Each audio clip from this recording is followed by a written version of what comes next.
ننګرهار کې د ولایتي ښاروالۍ شبکه جوړه شوه.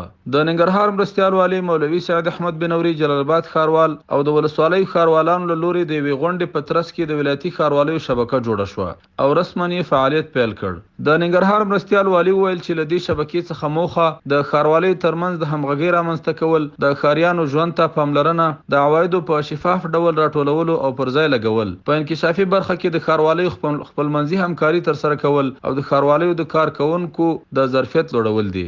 نوموړي ښاروالانو ته سپارښتنه وکړه چې په خپلو اړوند ساحو کې جمپونه او نور موانع لرې کړي او د خپلو بازارونو په انکشاف کې لازمي هلې ځلې ترسره کړي. د ننګرهار مرستیال والي دغه راز ښاروالانو ته سپارښتنه وکړه چې په خپلو بازارونو کې ټول هغه سهولتونه چې بازار پورې اړوند دي برابر کړي.